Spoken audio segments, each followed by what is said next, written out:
Bismillahirrahmanirrahim. Alhamdulillah rabbil alamin wassalatu wassalamu ala nabiyina Muhammadin wa ala alihi wa sahbihi ajma'in. Amma ba'd. Dikisahkan pada suatu hari Imam Ahmad Ibn Hanbal rahimahullahu ta'ala, salah seorang ulama besar Islam, sedang berpuasa. Menjelang berbuka puasa, ketika beliau akan berbuka dengan 2 potong roti kering, datang seorang pengemis ke rumah beliau meminta-minta. Imam Ahmad merasa iba dengan pengemis tersebut. Apa yang dilakukan oleh beliau?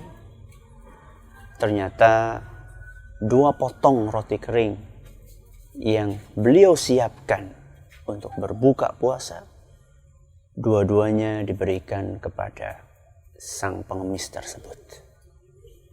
Sehingga tidak ada makanan tersisa di dalam rumah Imam Ahmad.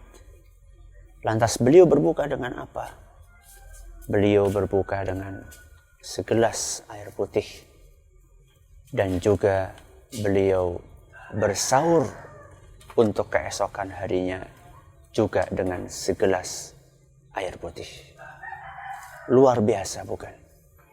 Begitulah sosok orang-orang yang puasanya telah mempengaruhi perilaku kesehariannya. Dan puasa yang bagaimanakah yang akan mempengaruhi perilaku seorang hamba? Puasa bukan sembarang puasa, tapi adalah puasa sejati. Apakah puasa sejati? Puasa sejati bukanlah seperti yang dipahami oleh banyak kalangan, bahwa puasa adalah hanya sekedar menahan diri dari makan dan minum saja. Ya. Puasa itu bukan hanya menahan lapar, bukan hanya menahan haus saja, bukan. Akan tetapi puasa itu maknanya lebih luas dari itu. Sebagaimana yang diisyaratkan oleh salah seorang sahabat Nabi SAW yang bernama Jabir bin Abdullah radhiyallahu anhu. Kata beliau, "Idza sumta falyasum sam'uka wa lisanuka wa basaruk."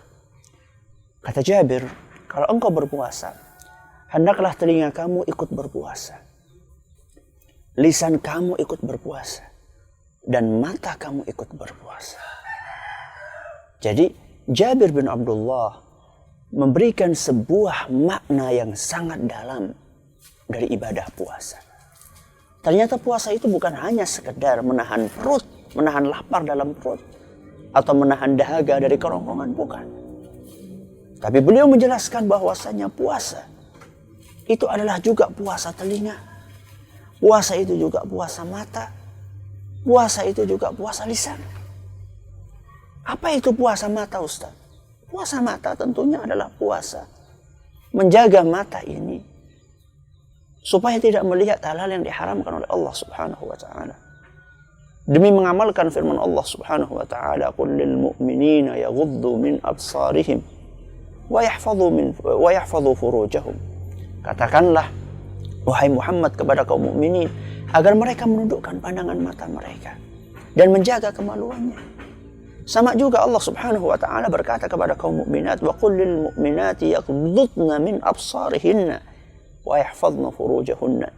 Katakanlah, wahai Muhammad, kepada kaum mukminat, hendaklah mereka senantiasa menundukkan pandangan mereka dan menjaga kemaluannya. Jadi di dalam ayat ini Allah Subhanahu wa ta'ala menjelaskan kepada kita bahwa mata ini pergunakanlah untuk sesuatu yang tidak dimurkai oleh Allah. Maka kita sangat heran dengan perilaku sebagian orang yang berpuasa ketika sore harinya atau bahkan pagi harinya, dan biasanya ini sore harinya, mereka kongko-kongko, kemudian katanya ngabuburit dan seterusnya di jalan-jalan. Pandangan matanya tidak dijaga, padahal dia lagi berpuasa. Lalu terus puasanya puasa apa? Apakah puasanya itu hanya sekedar puasa perut saja? Tidak. Mata juga diperintahkan untuk berpuasa. Inilah puasa yang sejati. Tidak cukup hanya mata kita yang diperintahkan untuk puasa, lisan kita juga diperintahkan untuk puasa. Puasa lisan maksudnya adalah menggunakan lisan ini dalam hal-hal yang diridhoi oleh Allah Subhanahu wa ta'ala.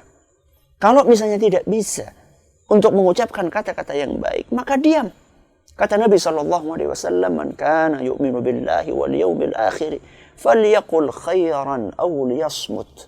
Kata Nabi SAW, barang siapa yang beriman kepada Allah dan hari akhir, hendaklah dia berkata baik. Kalau tidak bisa berkata baik, maka kata Nabi SAW, diam. Inilah puasa, puasa lisan. Ya, aneh sekali, orang yang berpuasa, tapi masih saja dia suka menggunjing orang lain. Dia masih saja suka berbohong kepada orang lain. Dia masih saja suka mencaci orang lain. Ini puasa gaya apa? Puasa model apa yang seperti ini? Nabi SAW menegaskan dalam sebuah hadis yang sahih. Kata Nabi SAW, "Man lam yada' qawla zuri wal 'amala bihi falaysa lillahi hajatun fi an yada'a ta'amahu wa syarabahu." Kata Nabi SAW, orang yang berpuasa, kemudian dia tidak meninggalkan perkataan dusta dan perbuatannya, falaisa lillahi hajatun fi an yada'a ta'amahu wa syarabahu. Allah itu tidak butuh dengan puasa dia, subhanallah. Ya. Ini peringatan keras dari Nabi kita Muhammad SAW, bahwa orang yang berpuasa tapi dia masih rajin untuk mengunjung orang lain, dia masih gemar untuk berdusta, dia masih suka untuk mencaci, menghina orang lain. Orang-orang yang seperti ini puasanya tidak dibutuhkan, alias na'udzubillah min dzalik, bisa sampai taraf tidak diterima oleh Allah Subhanahu wa taala seandainya dia tidak memenuhi syarat-syarat dan rukun-rukunnya puasa. Na'udzubillah min dzalik. Inilah puasanya lisan. Terus apa puasanya telinga, Ustaz? Puasanya telinga adalah sama. Kita berusaha untuk tidak memasukkan sesuatu ke dalam telinga kita kecuali sesuatu itu adalah sesuatu yang baik. Maka jangan habiskan waktu kita ketika berpuasa dan juga ketika tidak berpuasa untuk mendengarkan gosip-gosip yang biasa disiarkan di acara-acara televisi yang membahas tentang aib orang lain, membeberkan aibnya, membongkar aibnya, dibuka di hadapan umum. Buat apa kita dengarkan itu? Jangan kita habiskan waktu siang kita untuk mendengarkan hal-hal yang tidak baik, mendengarkan nyanyian, mendengarkan dangdut, mendengarkan seriosa, mendengarkan keroncong dan seterusnya, gendingan kalau orang Jawa.